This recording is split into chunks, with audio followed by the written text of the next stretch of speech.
Live from the Europa Cafe at 319 Forest Avenue in the thriving metropolis of Amsterdam, New York, it's The Show with No Name. And now the stars of The Show with No Name, Judge Robert Going and Michael Chayer with Jim Nakosha. Good morning. About a year ago this time, The Show with No Name was considering transitioning from radio to these podcasts. And Gavin Murdoch, Jim Nakosha, myself, and Michael Chayer, who's absent again today, I guess, decided to talked about moving it in any event. And as these things usually happen, sometimes it takes a while to get from talk to getting it done. But we had a little spur, at least that I had a little spur, in the form of our friend Bobby O'Brien, who had also, I think, lost his show on WCSS around the same time, or else shortly thereafter. And he encouraged the podcasting, and I got this cheap equipment, and we settled down to do our first show at the Europa on Forest Avenue. And it was a fun show. We didn't do video at the time. We were just doing audio, but we did it the old-fashioned way. We had our own announcer starting out the program, like it was Don Wilson or Don Pardo or one of those guys from old time radio, and that was in the form of Bobby O'Brien himself, who did a nice introduction, which I'm tagging on to the beginning of this program, hopefully. And that's how we got off the air. And he did a commercial. Remember, he did a commercial in the middle of the show. Hello. Want some coffee? Yeah, a cup of decaf, please. And it was great. And we got off the ground. Technically, it wasn't it wasn't the most startling program we ever did. We were learning how to do things. We had to figure out a way to keep Michael's booming voice on an even keel with the rest of us quieter guys, and I never really mastered that until we had the switches to tone down. How you doing? Anyway, that's how we got started, and this is our last program of our first year, and unfortunately we have to mark it with the passing of our friend Bobby O'Brien, who died suddenly earlier this week in a shocking way to me, and I'm sure to everybody else I've mentioned it to. Hasn't been made public yet because there was trouble locating next to kin, of which there apparently aren't any. But Bobby died on Wednesday of this week, a couple days ago, the 18th, sometime during the day. I had seen him on Monday, gone down to his house to get some paperwork done for some legal matters I was handling for him. We watched Judge Judy together, actually.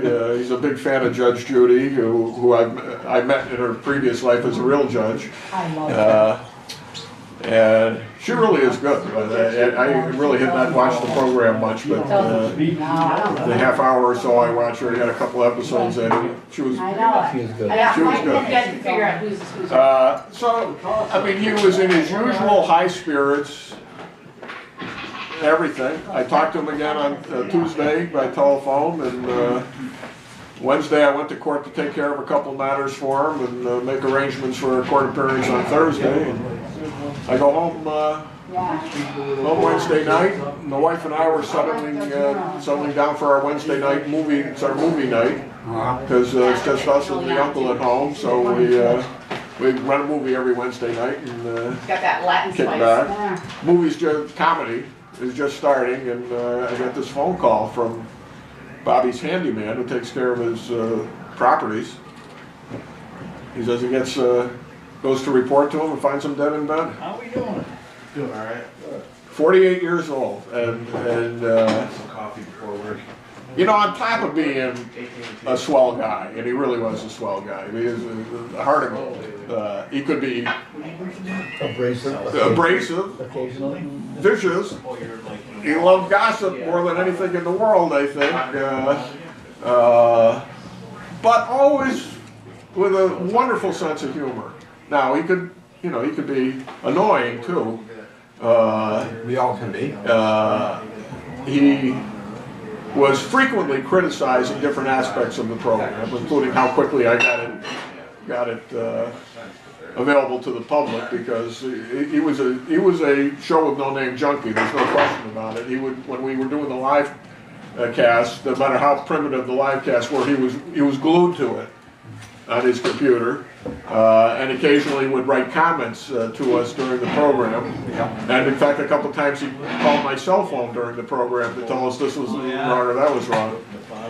And this week his criticism was, when we spoke about the show on Monday, that he says, you need somebody to do your technical stuff, because, you know, things are always going wrong. And he was very annoyed with the set. And you know what his annoyance was?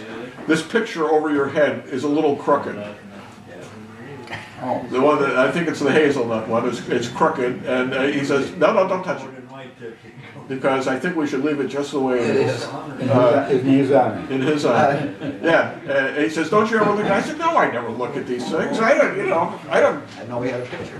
I didn't even know we had the picture. That's right. And so it's it's a little crooked, and he noticed that, and so you got to correct that. Got to do this. I said, how many people do you think turn off this program because the hazelnut picture is a little bit crooked because a truck went by on Church Street? We are, by the way, at the Go Where I Be Coffee House and Polish Deli on Lower Upper Church Street in Amsterdam, New York, and I'm about to have my first sip of coffee. Terrific, as always. Sue Blazewski does a great job here, and everyone should be here, along with the rest of our millions of adoring fans. So anyway, I got to tell you, I was in shock, and it didn't do much for the comedy movie I was about to watch, and of course the sad thing is he called me primarily to see if I had his will, or if I knew if he had any relatives. I mean, his closest friends didn't know of any relatives. Apparently, he may have a couple of distant cousins in Connecticut, and that's it. And you know, us guys who come from big families and of course are all related to each other one way or another, really can't conceive of being an only child of an only child of an only child, or whatever he was. You know, I think he had to go back to his grandparents' generation to find any extra siblings or something. So it's sad. And and there was nobody around to make arrangements. Yeah, which is even worse. So fortunately, we got that going yesterday. That will be announced shortly. By the way, those of you waiting to read this in the paper, his name really was not Bobby O'Brien. It's Robert Harold, Harold, as in Harold, as in King Harold. Bible paint. Yeah. Not Harold. Harold, as in like the son of Canute or whatever. So I don't know. So that's how we end our first year, losing our first and last and only announcer. That's sad. Too young. At 48 years old, yeah, it is. Yeah, I thought he was at least 50. I thought he was born in 61, but I saw his birth certificate. He was born in 63. And a lot of people don't know about his musical talent. He's recorded some albums and such. He did Irish music, and occasionally would play one of his own songs on the show. He was very talented. His stuff was good stuff. When I'd sit in with him on his show, I would make him play one of his own cuts, so that every once in a while I'd say, "What would you like to hear?" I said, "I'd like to hear Bobby O'Brien," and it was good. He was the North American manager for some Irish talent, and did a lot of things. Had Amazon store on the internet, and things like that. Very smart guy, one of the quickest wits I've ever seen. I mean, some of it could be acerbic, for sure, and occasionally aimed at myself. But I like the guy. I like the guy a lot, and talked to him almost every night on Facebook because he always had some comment to break in. If it wasn't the pictures hanging on the wall, it was something. And he just loved gossip. Whatever was going on in Amsterdam, he knew about, and he'd pass it along. He was one of my great sources for the show, I'll tell you. You know, last night I kept waiting for him to break in. You know, with, some kind of Facebook message. It's the 19th. And or the 18th, whatever. one of the, I don't know, maybe it's a bit macabre, but his computer's never got shut off, so he's still on Facebook, and people were leaving messages on his wall last night. That's your decision, not mine. That's what I said to him. As the word got around. Forcing me to So anyway, so if I'm breaking this news to anybody, R.I.P. Bobby O'Brien. And he said, well, And that's not a great way to start the show, but that's my volume. That's the whole point of me not being able to buy a case. well, he deserved a little tribute, I And he think. goes, and I said, and plus I'm only open 3 days a week now. And So he the said, next subject should be oh, I didn't know. Frank Wendell. We're only open 3 days a the week. state of the city. No, we gotta get to Frank Wendell. Yeah, so I can't. Frank Wendell Then my was one of the finest judges this county ever produced. I'm only open 3 days a week. Why do you buy? When I was a young assistant district attorney, I handled his court in the town of Mohawk. That's just rude. And in those days, Frank was still working the truck farm up off of Hickory Hill Road or somewhere up there. His house was on Hickory Hill, and I think it was down that way. It was way past his house. And the courtroom used to be at the farm. I think a corner of the barn or something. As I recall, we used to have to go up staircase in the back or Up in the hayloft? yeah, something like that. And Frank Wendell first became the town judge of the town of Mohawk in January of 1961, when Dwight Eisenhower was still president of the United States. He was still there 50 years later. I know, I can't remember exactly when he finally retired from the bench, but it's something like 2002, 2003. And because by that time I was in the public defender's office, and some of us had a little conspiracy for his last night on the bench. And during the course of the evening, different lawyers and other judges would just drop by and sit in the courtroom. And it wasn't until the courtroom was almost filled before he finally caught on that this was not a coincidence. And they bring out the cake and everything else. And he gave 3 thank you speeches.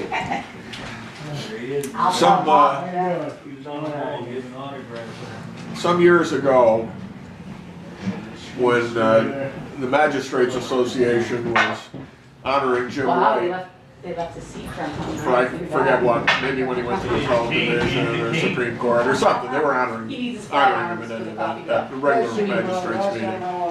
And we all got to say a few words, and I said, you know what? I said, Did they have the the bumper? 2 judges that I most try to emulate on the bench are both sitting in this room. Jim White and Frank Wendell.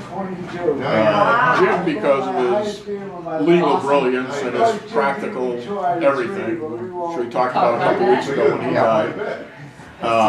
And Frank for his Good job, Jeffrey. Going against the kids. practical compassion, I think I would say.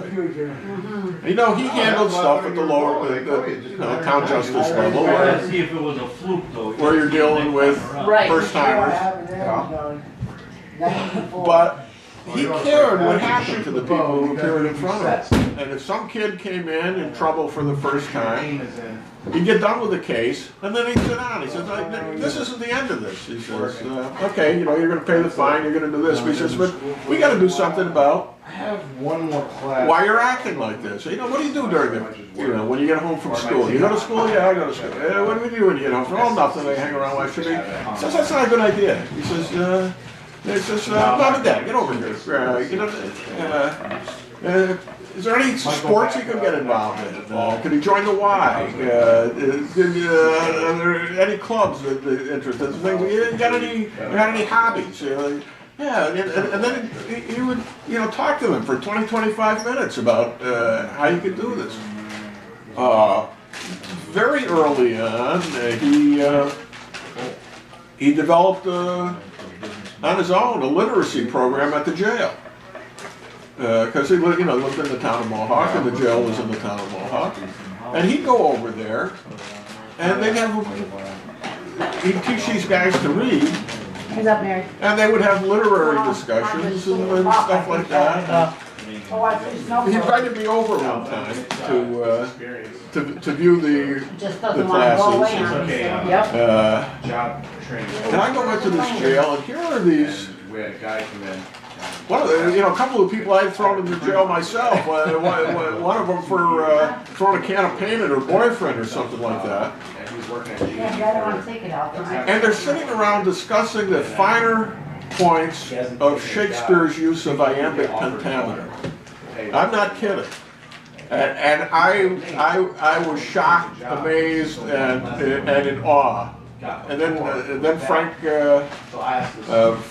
founded the Montgomery County Literacy Program, which taught GED and things like that. And I think they had English as a second language component too, if I'm not mistaken. I'm not sure, but did the GED program for years. First out of the library, and then they moved, and I think he was chairman of that. But that was Frank. All he ever wanted to do was help people. He did what he had to do on the bench in terms of punishment and all that stuff, and he did it well. I mean, he was really a sharp judge, but he never forgot that these are human beings sitting in front of him, and he and Gloria, I forget, they were married 66 years, 63 years, whatever they've been married. It's a long time. It was 93 when he passed away, I believe. They're absolutely the most perfect, nicest couple you would ever want to meet in your life. Just both of them, wonderful people with a wonderful marriage. Oh, they did everything together. She was his court clerk, so I've known her for as long as I've known him. Boy. Guys like him don't come along very often, and thank God that he hung around as long as he did, actively as long as he did. Last few years he had hip problems, didn't get out much, but I'm telling you, he worked on the bench almost till he was 90. That's he was well in his 80s when he retired. And sharp as ever. Wonderful guy, Frank Wendell. That's a thankless position. Oh, absolutely. And to endure, survive that long is a tribute to the quality of the character of the man. So anyway, well, you've worked with troubled youth in your past. You know what that's like.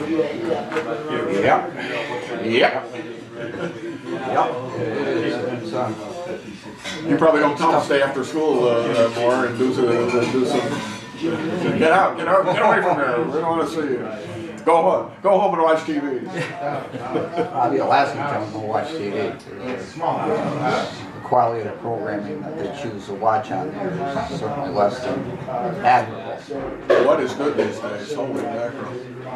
History Channel, Discovery Channel. Yeah, when they're not showing UFOs that meet Elvis. It's History 2.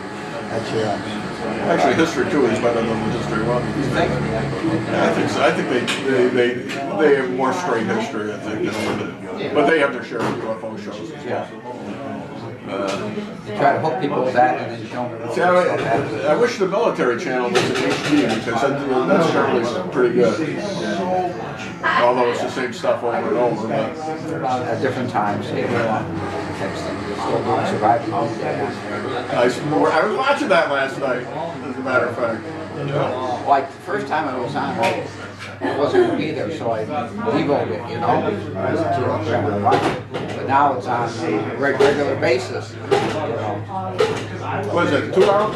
Yeah, it's 2 hours. Yeah, I caught most of it last night. I had a weird hour. I was up after the debate. This is probably a terrible thing, but I ate a bowl of chili like at 1 in the morning. You know, so that's about the time I was watching that program. Perfectly acceptable. And it may be perfectly acceptable. It was perfectly acceptable at 1 o'clock. By 2 o'clock, it was not a good idea. And let me tell you, by 6 o'clock, it was really not a good idea. Anyway, Jim, what did you want to talk about? Oh, he was working. I forgot. The mayor's state of the speech. Oh, you know, I gotta confess, I neither read it nor saw it, so fill us in. I listened to it. I mean, as a councilman, she read it. She's a very good speechwriter. She's a pretty good talker. Most of the things that she talked about is, the way I got it, is how great she is as the mayor of Amsterdam. There was only 2 or 3 things that Needed improvement. yeah. Well, not needed improvement. Everything needed improvement. I wish I could work too hard, but there's no State of the business. city, which she only hit it on a couple points.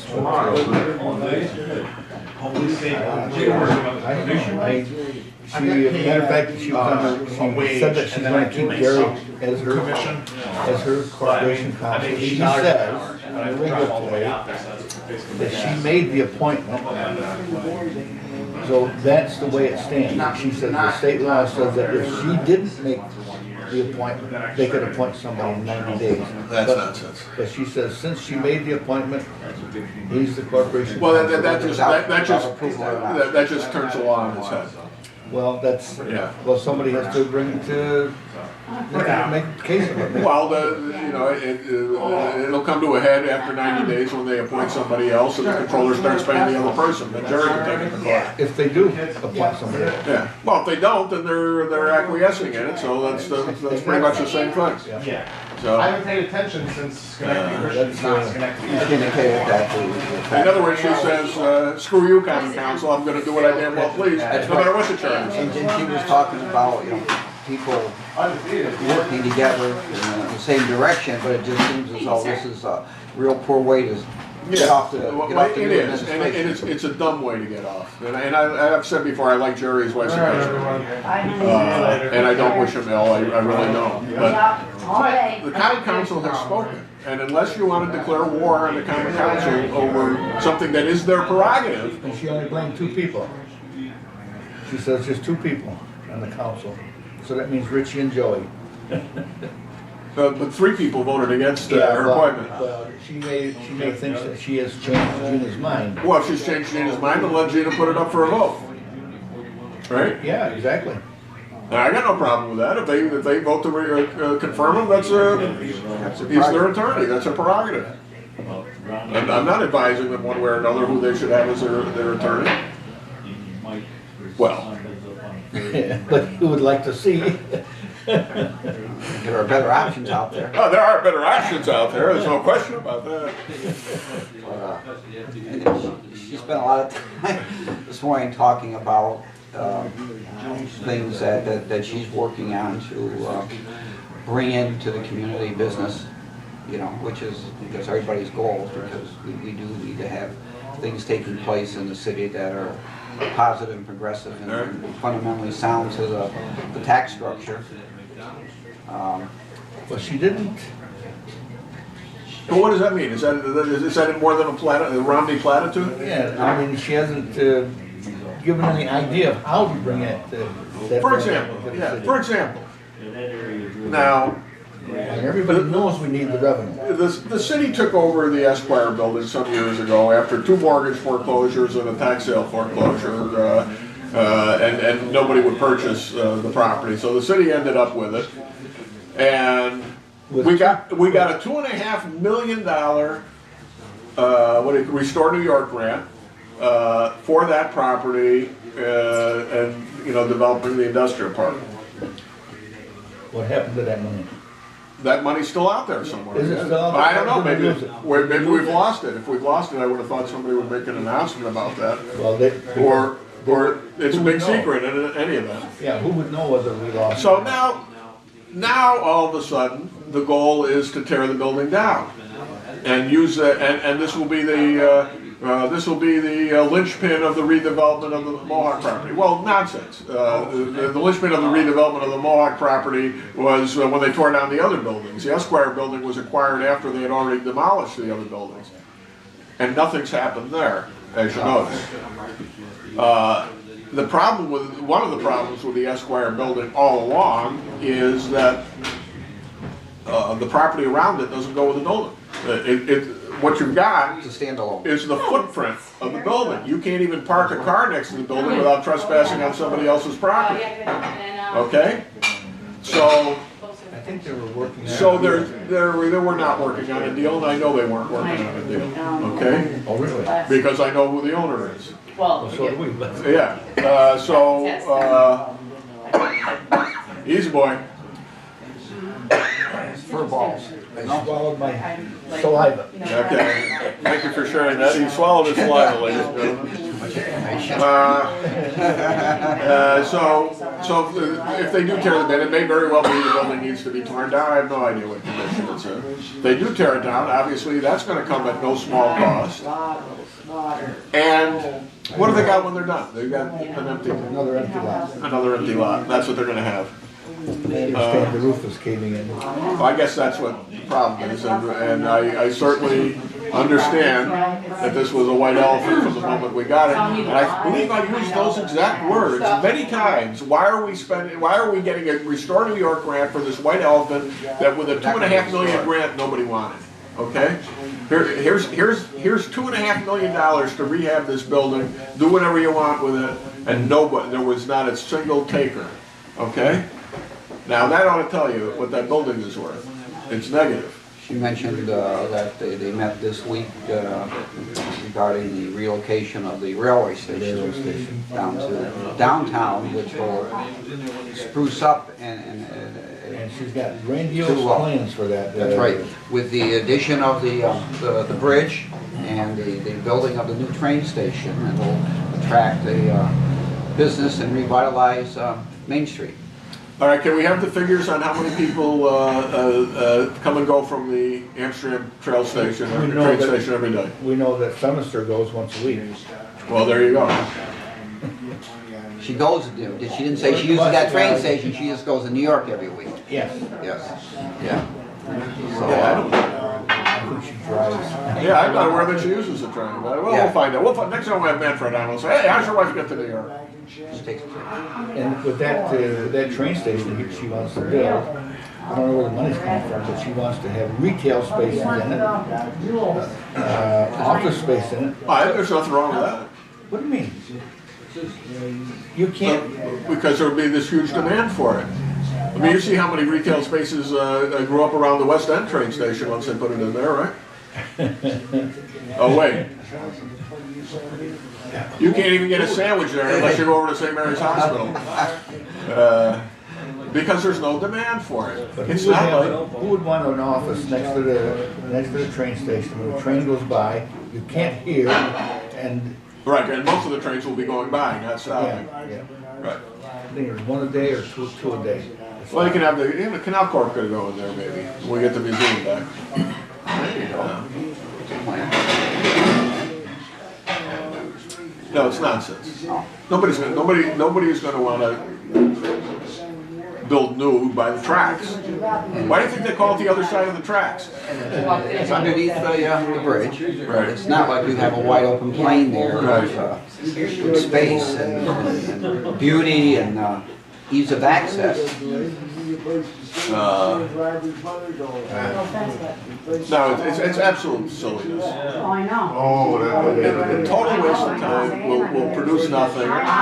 And will 2 more cups of coffee be sold at Emmy Lou's because of this train station? I doubt it. Well, Emmy Lou's will probably stay to the wayside when They'll probably get kicked out. when the restaurant opens up downtown on Main Street.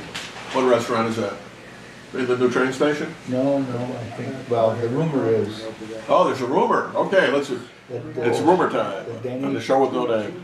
that Danny Petrosino's coming back to town, and Ada bought the building where United Way is, and he's gonna put a restaurant in there. Really? Ada, that's what they're working on.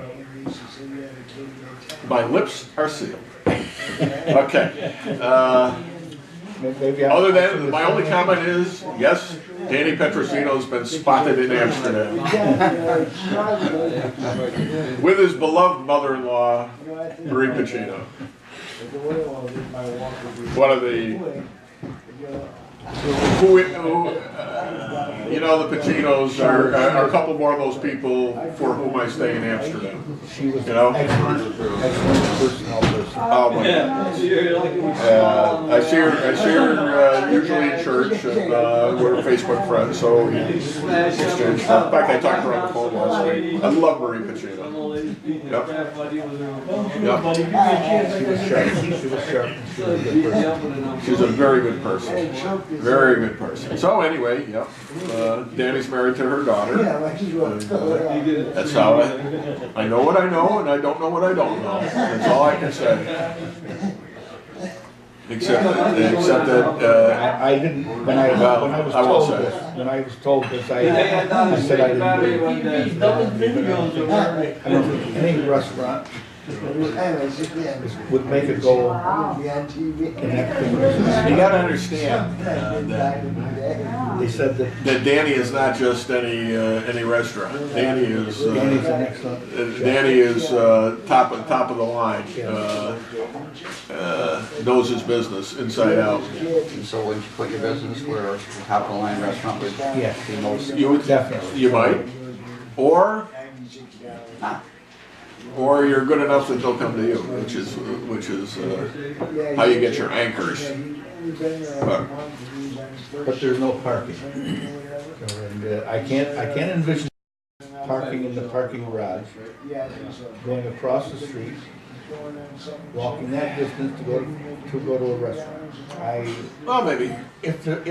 If the parking lot was adjacent to it, Which building are we talking about? Is it the one where there's always been a restaurant coming and going? no, this is the building where Anything exciting? Not really. the computer guy was. That's not the same building? All right. Okay. By the way, I just noticed I was going like this. And, I watch the videos as I'm processing them every week, and I never make it on real television because I find I'm always going like. And I don't know whether it's I'm channeling Brian Keith or Wallace Beery. I think it's more like it. Or Wallace Beery at Treasure Island. yeah. Oh shucks, Jim. Oh, let's get out of here. There's so much stupidity in this room, makes it hard to breathe sometimes. It's a classic. No, Jim, no. Not murder's tactics. Wallace Beery, wasn't he great? Wasn't he great? Oh my God. And Brian Keith, I know Buffy, you really shouldn't tease Jody like that. Unless you're Brian Keith or Wallace Beery, you get away with that. But if I were, like Brian Williams or one of those guys going like this in the middle of the road, ABC News wouldn't do it. Oh. Speaking of which, you watched the debate last night? I missed it. Oh wow! I missed the opening until after. I didn't catch the opening until after. Holy cow! Well, Newt gets his second standing ovation in a row. Oh my Lord! They start out, and absolutely, you wonder. First, let's back up. First of all, let me say this was the best conducted debate of all of them. The guy from CNN who was doing it, there I go again, kept it really going at a rapid pace. Yeah, there's no lull. It was very smooth, boom, boom, boom, boom. We went from question to question, got to this guy, to that guy, to that guy, took the questions from the audience, took the questions from the people at home, and really the flow was, I thought was excellent, and the quality. the discourse was excellent. But I missed the opening, so I had no idea what had gone on. So the part I saw, I said, you know, Santorum won this debate. He was great. And then I see the opening with Gingrich, and I said, they start out asking him about the interview with his ex-wife on ABC. And he said, would you like to comment on that? And he said, no. and I think it's absolutely despicable that you would open a serious debate on all these issues with that type of question. And he ripped CNN and knew it. And by the time he was done, first of all, he got immediate standing ovation from the audience, from everybody. Now you got to imagine that there's 4 guys up there, probably only 25% of most were his tickets. Yeah. You got a standing ovation from everybody, just about in the whole audience. And then he gets his second win and starts going at him some more. And you people in the elite media are just fronting for Barack Obama, and you never ask him. And all you're there for is to rip apart every one of us one at a time. First me, then Mitt, and then you're going to go after Santorum too, and Dr. Paul, and and it was his Mr. Breen, I paid for this microphone moment.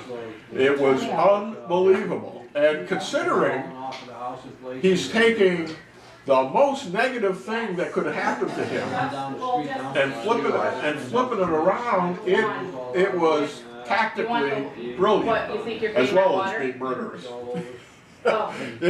Being correct. And being correct. And you know, whatever you may think of the guy, whatever you may think of his morality or his previous lives and his previous wives, All right, so do you need to resend he the same? 'Cause put then I sent everything in the over proper me perspective that one? very quickly. The coupons and everything? I can't see him losing South Carolina after that. So now, as I say, I didn't see any of that. So now I just see the rest of the debate, and I thought he was Okay, rather all right. laid back for the rest of the debate. You know, he had a couple of zingers here and there, and a couple of things, whereas Santorum was relatively sharp. Okay, Ron- I will resend. What about Mitt? What about Romney, Mitt? I don't understand this guy. Okay, thank Now, you. he's been on the campaign, this is like the 17th debate. You know you're going to get asked about your income tax. You know you're going to be asked about Bain Capital. And he still doesn't come up with a decent answer for either one of them. He just Because he thinks he's above it all. He that's does not understand That's the impression he gives. what the American people are looking for and what the American people are going through. When he says he knows, he knows what it's like to be on the streets. Baloney.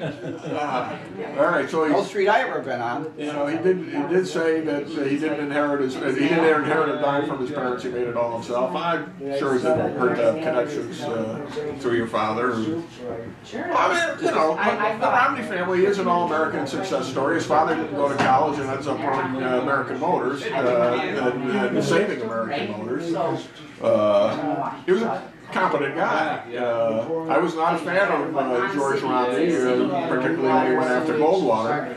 But when Nixon appointed him to the cabinet, I said, "This is a guy you want in your cabinet. This is a guy who knows how to run things." But Mitt comes across as somebody who believes that he's entitled to. Yeah. Right, but to them. You know, and if you look at his policies and the way he's handled achieving some of these things, the same thing is there. And I do not think the American people today are looking for somebody who believes in entitlement. Nor are they looking for somebody who's going to pave the way for everybody either, like Obama.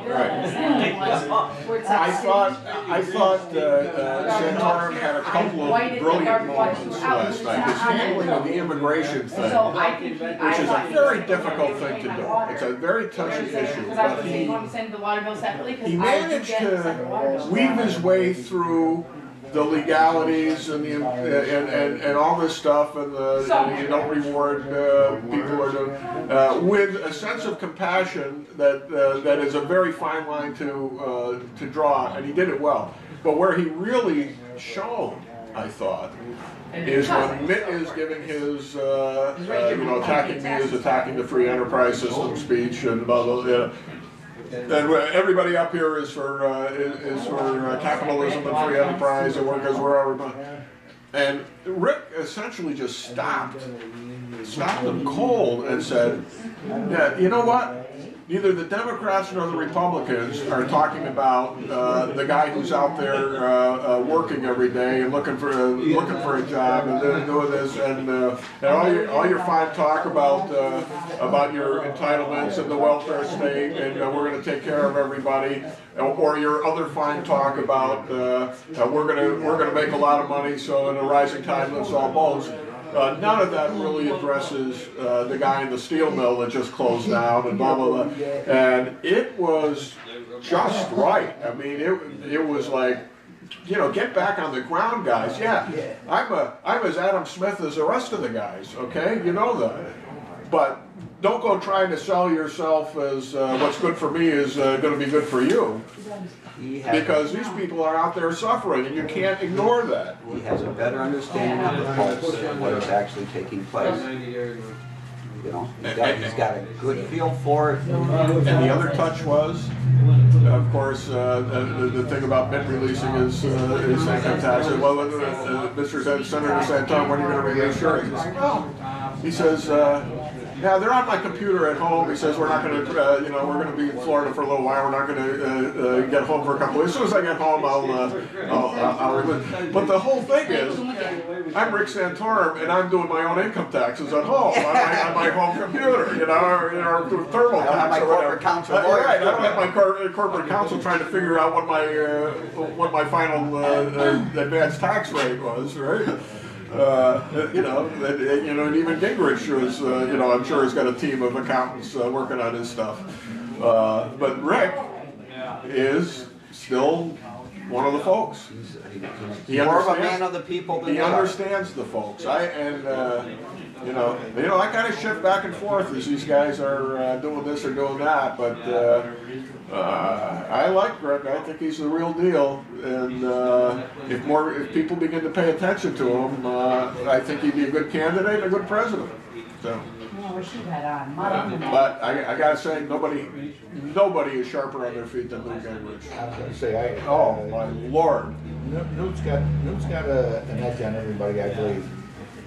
And I think he's going to carry South Carolina, and if he does, it buries this, the woman scorned. Now, I'm a junkie. I follow these things, including the gossip. I never knew before yesterday that he and his second wife were living separate and apart for like 6 or 7 years before 1994. It wasn't until he was becoming Speaker of the House that they reconciled. You're all set. I've never seen that mentioned anywhere. She left. She left him. Gotta get my dude done. Weird. They're looking for because my lines all blur together. I don't have separation. You're out. I know. They're doing a pretty good job on their own people. But the Democrats don't even have to bother around doing They that. went after Santorum's wife a couple of days ago, which I thought was as low as you could possibly go. Apparently, she may have lived with somebody before she married Rick, or with another guy. Now, come on. Come on. You do now? You go after the guy's wife? Remember Andrew Jackson and Rachel? Oh, absolutely. Thank you. See you when I see you. Absolutely. The poor woman never lived to see the White House. He never forgot that. And he never forgot that, nor should he have. How long that wind don't blow? Nor should he have. Yeah, well it is. People can be vicious. See you later. Back down head. Especially when they're desperate. Yep. Bye-bye. And all this stuff keeps originating in the Romney camp, which is another reason that, aside from his Hi, guys. platitudes, that I can't stand. Hi, Take guys. care, fellas. Yeah? Oh, he's desperate. He should be desperate because so far he's only won New Hampshire. Yesterday we learned that Santorum actually carried Iowa. Yeah. Even though we'll never know how many, 'cause they lost some ballots. 8 precincts. However, the original reports on those would have Santorum up more if they kept the original reports. So yeah. So it seems pretty clear that Santorum did actually win overall. which will get maybe one extra delegate at most. But so let's see. So we got Iowa goes one way, New Hampshire goes another. If Gingrich carries South Carolina, Florida's going to be very interesting. I think Santorum helped himself last night, but I don't know where he's going to get the extra votes from. I mean, Perry dropped out, but his were pretty much discounted. And South Carolina is another one of those states where Democrats can vote in the Republican primary. That's true. That's too much mischief. Too much mischief. So, you know, most of Ron Paul's votes are coming from people who aren't Republicans. And I don't know who they're polling. Are they polling just Republicans, or are they polling people who say they might be voting in the Republican primary? Who are they polling? The polls are not as straightforward as you may think they are. You ask the right question the right way and get the answer you want. Then we get into Florida, where they're only going to award half the delegates because Florida is holding the primary too early. And I'm wondering when it's all these millions of dollars that have been spent, whether It mean anything. It's going to be a convention nomination. And there's also going to be another 20 primaries or 30 more. Just about anybody's got primaries or caucuses. And the amount of money that's being spent. And the damage they're doing to whoever the ultimate candidate is. Yeah, it's not good. But you notice how quickly they kiss and make up? You know. They may kiss and make up, but in the voter's mind, does that make things all better? Not necessarily. Not necessarily. But you know what? I think the Democrats had a great advantage the last time when Clinton and Obama kept going at each other and kept that thing going almost to the convention. Because that meant that they were the center of attention the whole time. And the Republicans are the center of attention right now. And the longer this continues, I think it's to their advantage.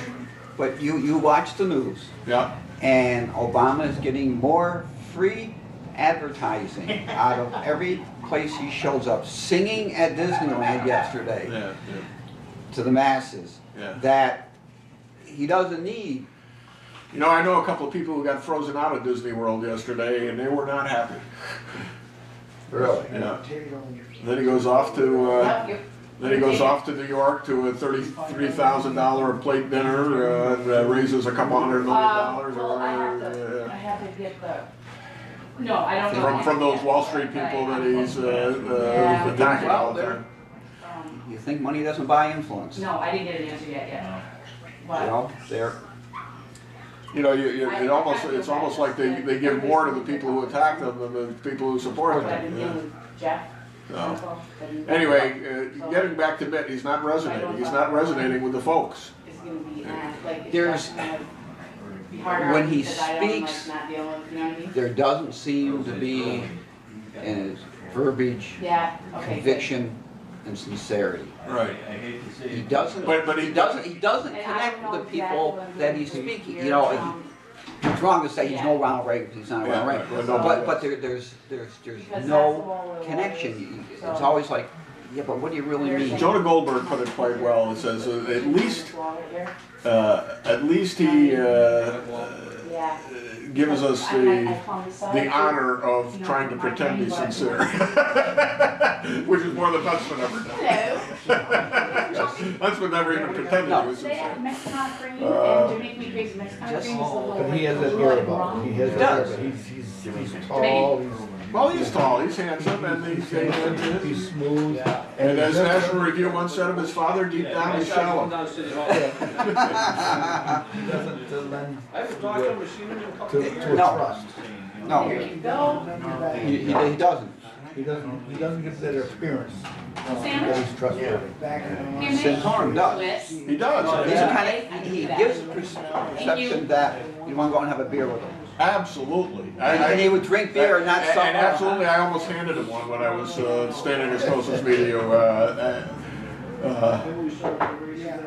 don't know if you watched my videotape of Santorum, but I think the most charming moment is when he says something and he's getting all excited and people start applauding and are applauding over him talking, and he leans back and he stops. He says, They tell me I don't stop for my applause lines often enough, and he has this kind of this silly grin with. But it was sincere, you know. It was, yeah, absolutely. I would love to do the backyard barbecue with him. And somebody commented last night that all he was missing was the raccoon coat and pennant. He does look like a college kid. I mean, it's hard to believe he's in his mid-50s. You know, he's like 54 or something like that. Have you seen his high school year? Oh Lord, it is the most awful high school yearbook picture you could ever. Oh yeah. Oh, he had like this paisley shirt with a tie. His hair was combed down and combed down in front but short, and yeah, the glasses. It was awful. Yeah. And it was from the 70s, so it was, you know, that era when nobody looked good. But he looked worse than most. And he looked worse than most, you know.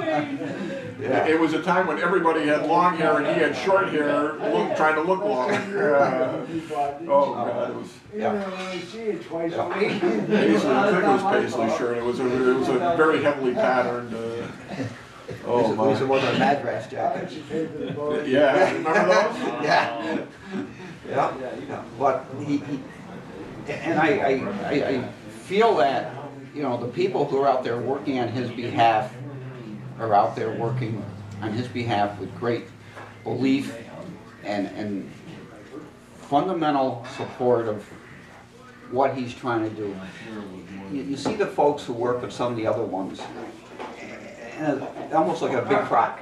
It's Oh, they're professional students. Yeah, they are. They're professionals. And would turn around and work for the other side just as quickly the next day. And some of them have. And many of them have. You know, but I get a sense. I got to tell you, I never met an advanced man I like. I mean, I've worked on some major campaigns, and there are professionals who do this stuff, and you have to hire them because they're the guys who do it. But there isn't a bit of character in any of them. That's where my paycheck's coming from. Yeah. But it'll be interesting to see what happens. But you got to hope that he can hang in, because if he can hang in there till the end, he can pass him on the curve coming down the home stretch. But he's got to be in the race at the turn. Right. That's right. You know, he can come from last there, but he's got to be in there at the turn. You know, assuming I mean, Gingrich is capable of stumbling. He's having his roller coaster, and he may stumble again. And Rick hasn't spent a lot of money here. He spent, he didn't spend $70,000 between Iowa and New Hampshire, while these other guys are spending millions. So, and then that says something about him. Yeah, it does. Because he hasn't. Yeah. You know, I always thought it was kind of strange that somebody would spend $1 million to get a $10,000 job. There's just something disingenuous about that, and for him to do it on a shoestring, absolute and be successful. I mean, let's face it. Let's go back a year, okay, and think how preposterous was the idea of Rick Santorum running for president of the United States. The last time he ran for office, he lost by 16%. Sounds like somebody else, doesn't it? Yeah, and yet, my mother used to call people like him clubbers. Yeah. She would say and I'm not saying this about his intelligence, but she would use it in reference to her students. Yeah. She would say, like my class, we had 22 Regent Scholarship winners. It was a really smart class.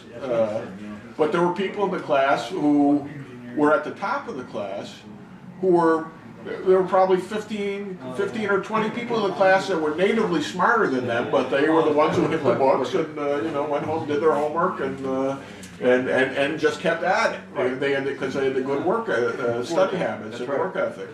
Yeah, I can believe that. Yeah. Because I don't think he's coasting. I think he's working at it. Yeah. And he's had time to develop his pattern by just making 10,000 appearances. And he's doing it himself. Yeah. Because like I say, he's doing all these appearances. He's out and about, He's meet and greet. Well, People he- recognize something in that as a quality. He has gotten more bang for the buck than any candidate I can think of. You know, I mean, he was virtually unknown except to us junkies. Yeah. Home? Good guy. He's a good. I was very impressed with him in person. And, hope he does well. Hope he does well. Hang in there to the home stretch. Yeah. Or at least, you know, stay close. Yeah? That sounds like my high school. Stay reasonable. What time we got here? About an hour into it. Almost. Yeah, you got a couple more minutes. That's just not right in high school. All right. Let's see. We got anything else we need to talk about? We had the first annual HAL meeting the other night, which was very interesting. Tell us about that. I see our historian was here. Is he still here? Yes, he is. Oh, we'll grab him for the second hour. Well, how would Yes, he you is. coach, Jack? It was, Would you keep them present? Excellent meeting.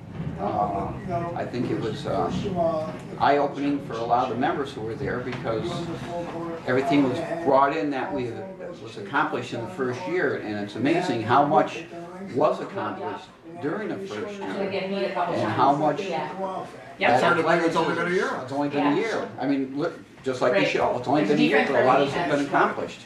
And there's a lot laid out that we want to accomplish in the next years coming up, and how important some of the things were we accomplished this past year to the community that probably a lot of people don't realize. But I think it's going to take longer than a couple minutes to go over everything, so we might want to save that for Yeah. Now, there's the South Side tour is scheduled for when? It's scheduled for May? this coming spring. It's, I don't mean the exact date, but roughly, because I'm supposed to be doing May, something it's, for it, so I better start working on it. the end of May, beginning of June. I didn't bring my notes on it.